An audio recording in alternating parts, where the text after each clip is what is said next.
Hi guys, so for today's video is meron akong papakita sa inyo. Mag-rate tayo ng mga laruan.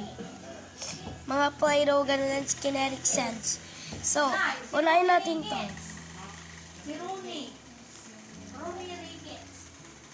Para sa akin, masyado siyang malambot guys. And ito din. I-rate ko to ng 9 out of 10. Ito guys, i-rate ko siya ng 9 out of 10. Ito guys, malambot siya ng onte. 7 out of 10. Hello, OMG.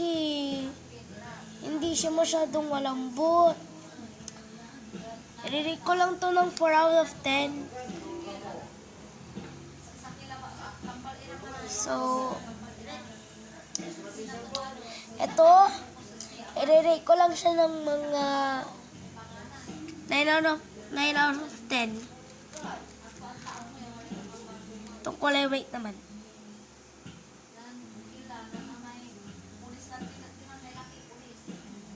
So, mga 8 out of 10. Oh, itong black, sobrang soft. Para sa akin, soft siya ng onte. So, i-rate ko siya ng 9 out of 10. Ito. 6 out of 10.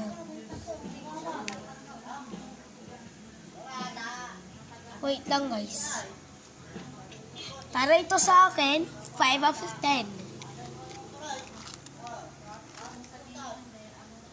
Ito naman, 4 over 10. So, ito yung mga shape ng mga ano ko.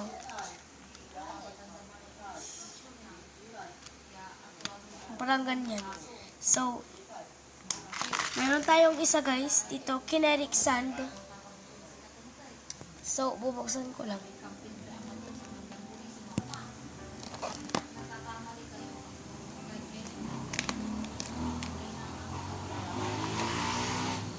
Ito siya guys.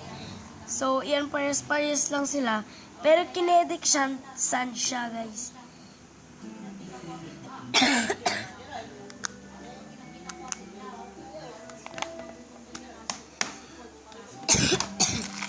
So, yan.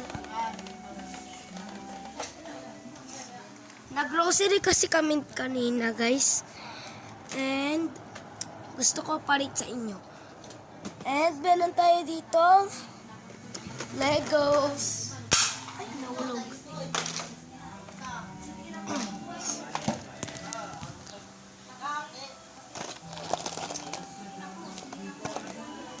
Nagtataka kayo guys. Basta kapag kakabili lang may dikit na agad, no? Ganito. No?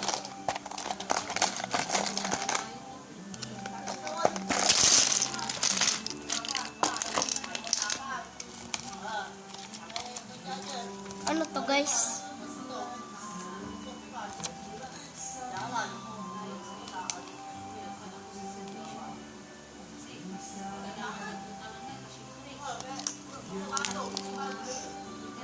Mayroon siyang mga ano guys, pwede nyong gawin. Ito siya guys, oh. Pakita ko sa inyo.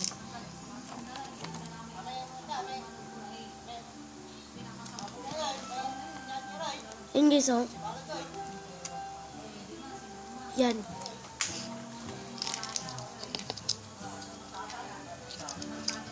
So, ligpit na natin.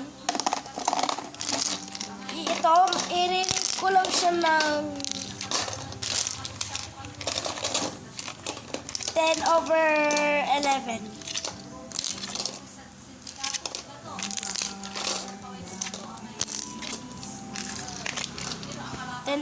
Ten over 11 lang siya guys.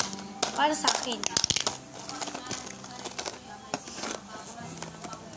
So, guys, marami pa ako doong laruan. And, ayoko na siyang ikalat. Ayoko na siyang ikalat, guys.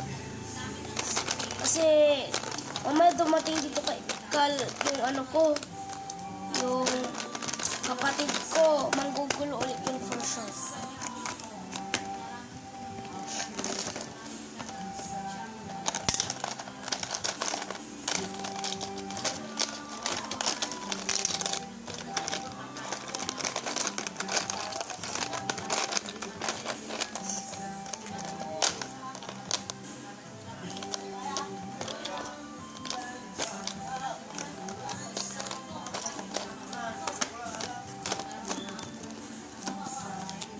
Balik na natin siya doon. Mahirap siyang sarado. Huwag na lang natin pilitin. Yan. Ito yung mga laruan ko. Nandyan yung mga laruan ko. And ito. And marami pang iba. Dyan pa. Luto-lutuan yung nandyan, guys. So, meron pa sa mga iba-ibang mga gamit. Ito yung ating ko. Yan yung manggugulo pag inano ko yung mga ano ko. Cute-cute na niya. Ang cute-cute niya, no? Yan.